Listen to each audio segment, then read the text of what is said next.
This is WNEP TV 16, the news station. Now, Nolan Johannes, Karen Harch, Jack Ruland in Skycam 16, meteorologist Tom Clark with his backyard forecast, and Tim Carlson Sports. This is Newswatch 16. Good evening. A Luzerne County judge is the target of a federal investigation. And this afternoon, Judge Arthur D'Alessandro was forced off a Wilkes-Barre murder trial. In fact, the judge is not allowed to make any legal decisions at all, although he says he has nothing to hide. Newswatch 16's Mark Davis is live at the Luzerne County Courthouse now. Mark, what does all this mean to the Myrick's murder trial there? Well, Nolan, it's a very good question, and right now there are no good answers. People here at the courthouse are expected to work through the weekend on exactly what now must be done with that case, because for the moment it's on hold, and they'll work all weekend long to find exactly what procedures must now be followed after a startling announcement.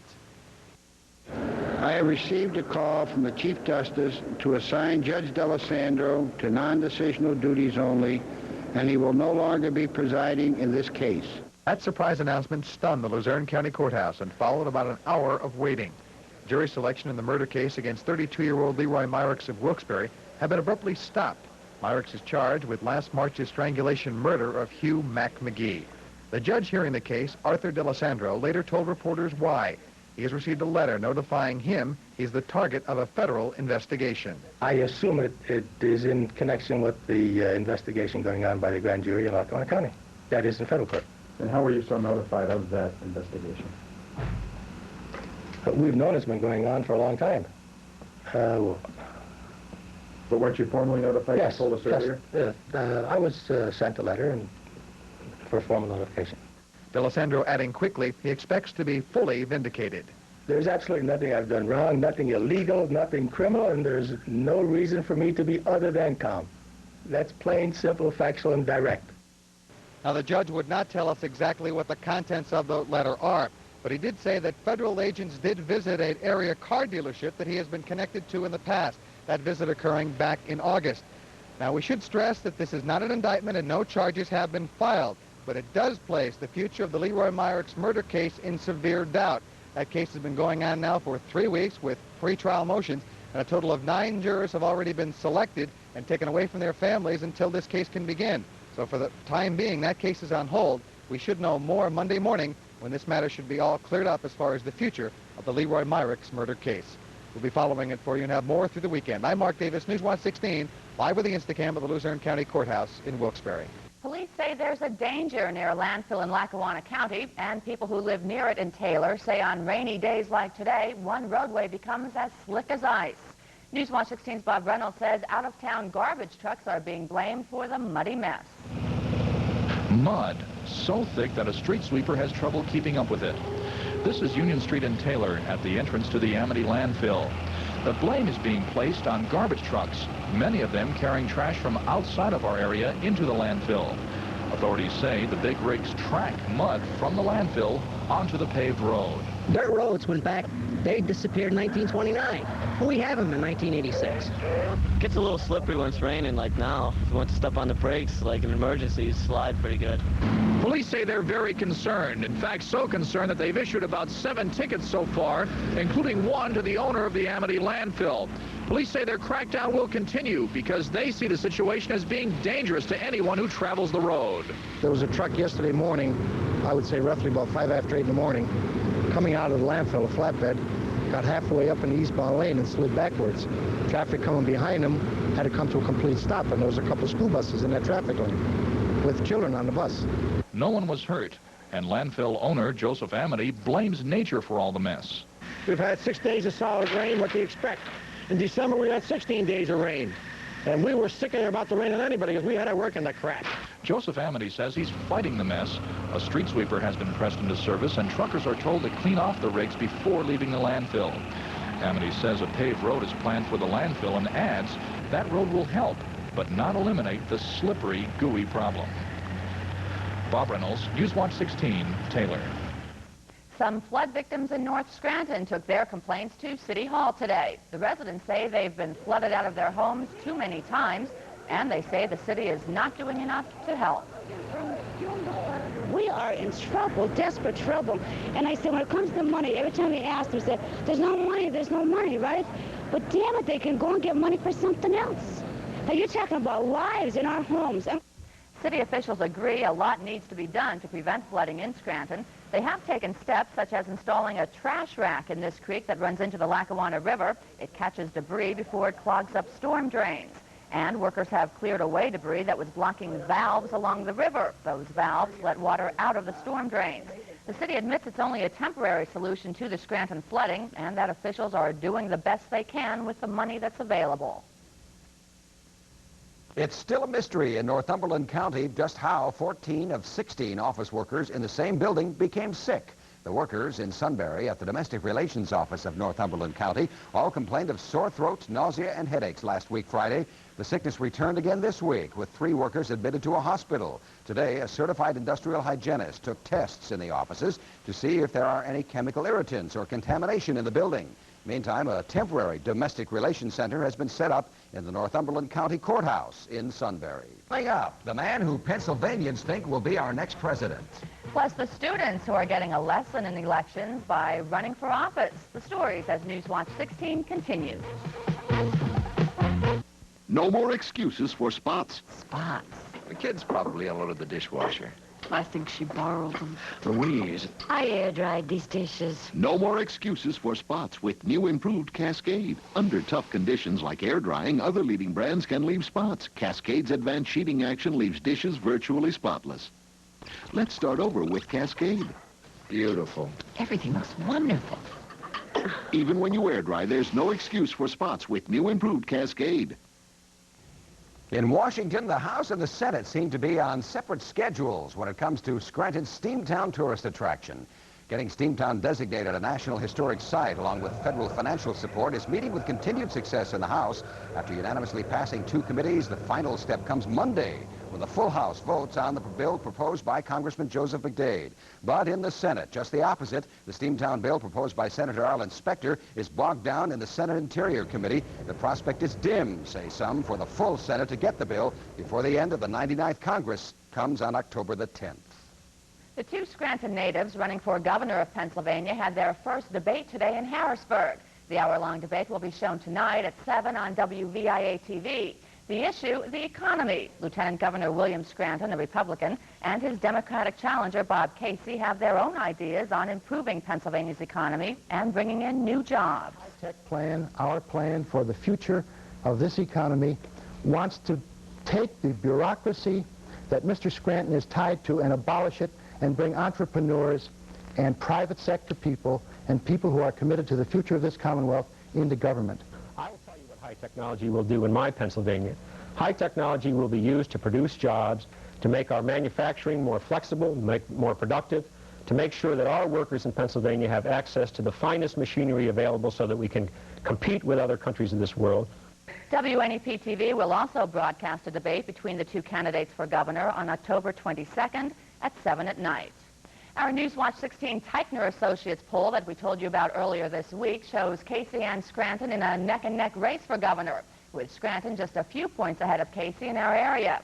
We have more poll results tonight, and the figures show most Pennsylvania voters think our next president should be George Bush. 800 voters across the state were asked for whom they would vote for president in 1988. Among the Republican candidates, Vice President Bush is way out in front. In second place statewide, it's Delaware Governor Pierre DuPont. But more voters in our area prefer Reverend Pat Robertson. On the Democratic side, Senator Gary Hart of Colorado is the clear favorite. New York Governor Mario Cuomo is in second place, followed by Reverend Jesse Jackson, although Jackson does not have much support among voters in our area. We will continue to bring you more results of our Newswatch 16 Teichner poll as we get closer to the election. Next Tuesday, we'll take a look at the congressional race between Paul Kanjorski and Mark Holtzman. For some people in our area tonight, the election is over, and there are 4 big winners, but you probably have never heard of their names. The election was for student council in Lewisburg's middle school. As Newswatch 16's Dan Fiorucci reports, the races were just like the real thing, so that students can learn a lesson in democracy.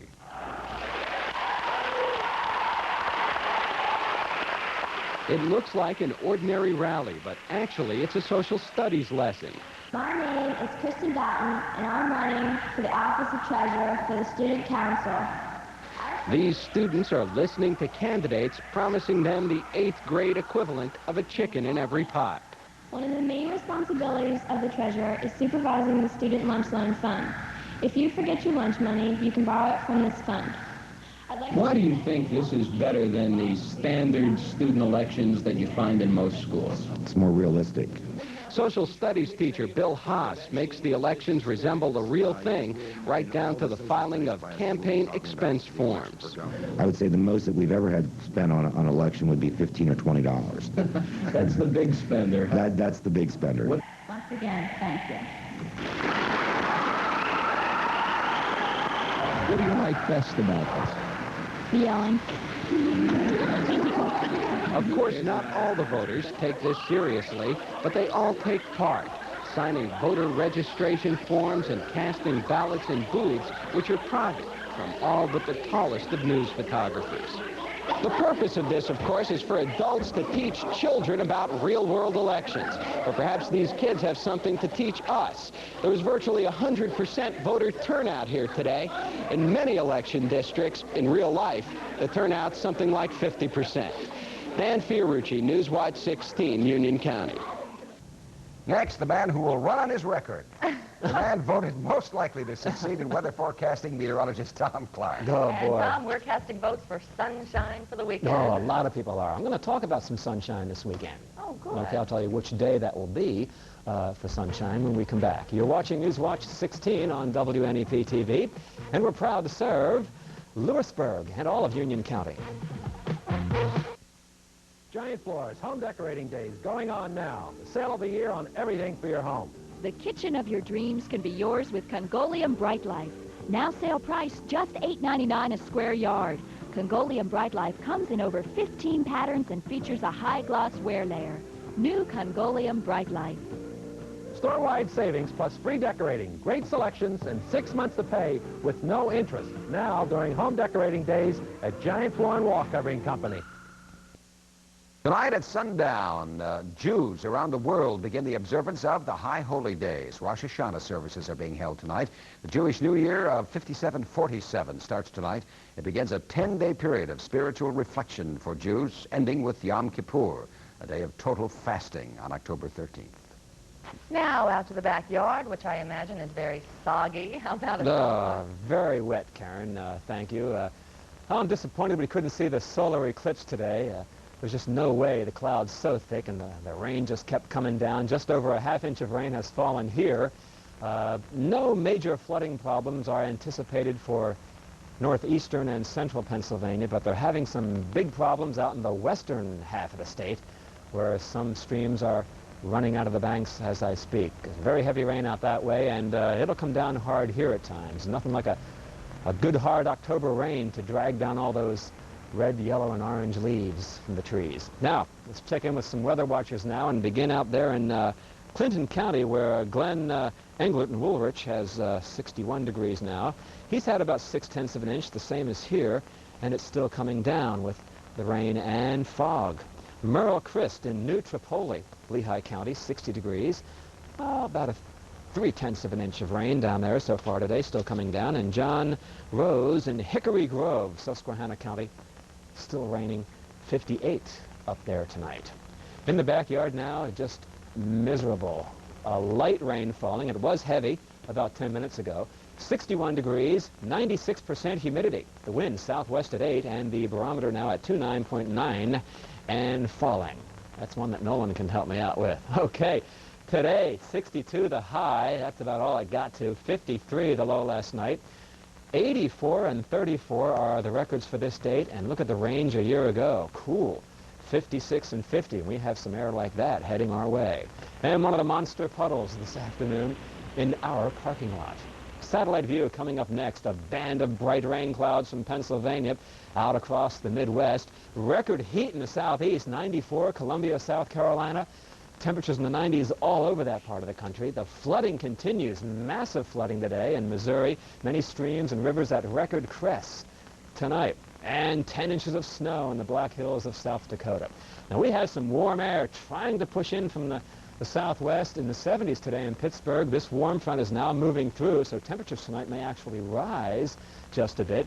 Out ahead of this cold front here that'll push on through, and for most of tomorrow, the wind will be from the north ahead of this high, and that will begin to dry us out a little bit as we head through the day tomorrow. And on Sunday, radar shows, well, the darker areas where the heaviest rain is falling. So a lot of rain still upwind of Pennsylvania, where it's coming from, and so I suspect it'll continue off and on heavy at times for at least the next 2 to 3 hours here in northeastern and central Pennsylvania. Here's the sunrise time for tomorrow morning, and that will be at 7:02. Sunset, 6:43. Overnight tonight, watch out. Some of the roads will be slippery. Some leaves are clogging some of the drains in the streets, and so be careful for that. Some giant puddles out there. 61 tonight, some dense fog in the elevations. Now tomorrow, I think a little bit of rain to start out, and then it'll taper off, I think, by midday, maybe even by 10 o'clock, but the day will remain cloudy. The afternoon should be rain-free, about 68 for the high. Should be rain-free tomorrow night, and then partly sunny on Sunday. So not all that bad this weekend. Okay, Tom. We'll see you on the update. Coming up, Tim Carlson with the latest word on the weather and how it's affecting tonight's high school football schedule. Plus, this week's Friday's hero, who uses a stick in the field and scores high in the classroom. The Sports Watch next. Lincoln Mercury Mercure devours the high cost of new car financing with 2.9 annual percentage rate financing. 2.9 on Mercury Cougar, 2.9 on Topaz, 2.9 on Lynx, Capri, and Mercure XR4 Ti. Or get $300 to $1,000 cash back on select Mercury models, plus low lease terms on Lincoln's and Mercure XR4 Ti. Take advantage of low 2.9 financing now at your participating Lincoln Mercury Mercure dealer.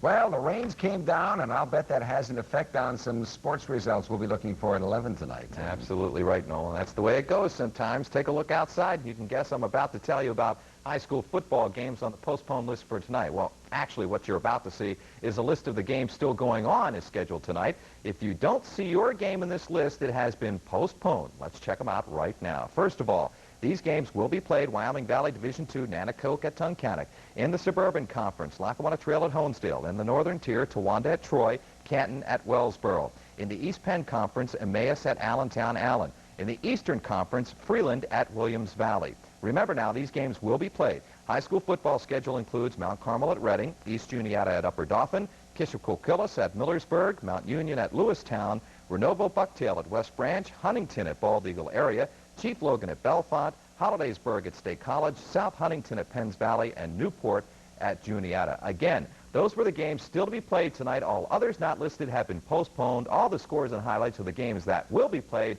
on the sports final tonight. Well, normally the basis for our Friday's hero selections is academic excellence in the case of a student athlete. Well, this week that remains true with the selection of Amy Weinbrake from Abington Heights High School. But as Albie Oxenrider reports, Amy's not only an excellent student, but a star on the hockey field. Amy Weinbrake is a senior at Abington Heights High School, where she stars in field hockey. Last year, she was a Wyoming Valley Conference All-Star. This year, she's one of the Comets' captains. But as important as field hockey is to Amy, it still takes a backseat to education. I think playing hockey makes me schedule my time better than when I'm not. It actually helps, I think, in my courses. She goes home from practice and probably studies 3 or 4 hours every night after a 2.5-hour practice.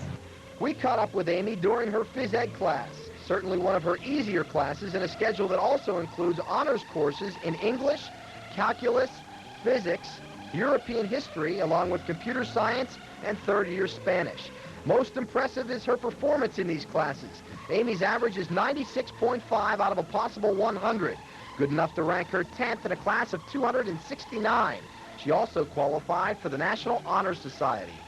Amy's course load is a tough one, and to do well with that course load takes a whole lot of discipline. But it's that same discipline in the classroom that also helps her out here in field hockey. I rely on her an awful lot out on the field to pick up certain things that are going on the field as we're playing, because in field hockey it's not like a lot of sports where we have timeouts anytime we want them, and adjustments have to be made while they're on the field. Doing her best to accomplish her goals on and off the field. Amy Weinbrake of Abington Heights, this week's Friday's hero. Albie Oxenrider, Sports Watch 16, Clark Summit.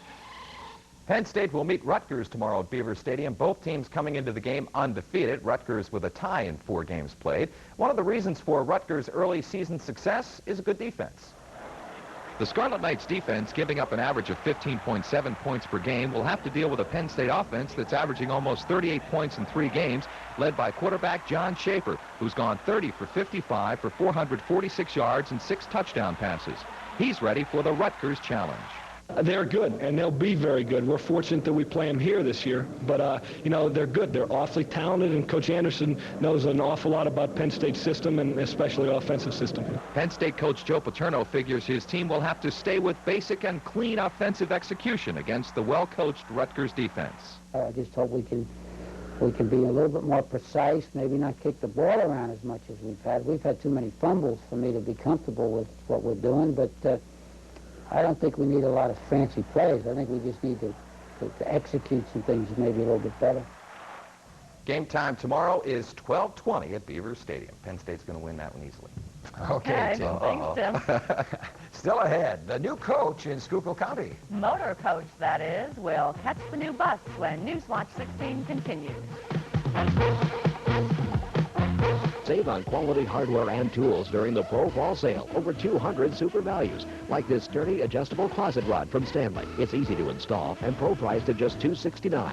Or this 4-edge scraper from Hyde Tools with a heavy-duty 2.5-inch carbon steel blade. It's pro priced at $399. Pick up this heavy-duty Vermont American toolbox with lockable draw bolt, pro priced at $12.99. Sale ends October 18th at these and other participating Pro Lumber, Home Center, and hardware stores. Remember your first camp out, roasting those Armour hot dogs over a fire. Your dad swearing at the tent, and you making sure those Franks came out somewhere between well done and incinerated. You'd take a bite and wonder, was it that crackling fire or that starry sky that made those dogs taste so good? I guess you could taste how much Armour cared. Well, Armour still cares, and you can still taste it. Finally tonight in Schuylkill County, some of the people who say leave the driving to us are really getting fancy. And they want you to sample their fare. 4 brand new buses, each costing over $120,000, are being put into service on the Schuylkill Transit System. One feature, cushioned seats and backs instead of those old-fashioned benches. People could see the buses today at the Fairlane Village Mall. Tomorrow from noon till 6, you can walk through the Metroliners at the Schuylkill Mall near Freckville. And you get a ticket for a free ride on any bus that services the Schuylkill Transit System. Thank you. That's driving in style. That's right. And that's Newswatch 16 for tonight. Be sure to join us tonight on The Update when we'll be having a reaction to the opening of a Hollywood movie shot in our area. For the entire team, thank you for watching. Enjoy your evening.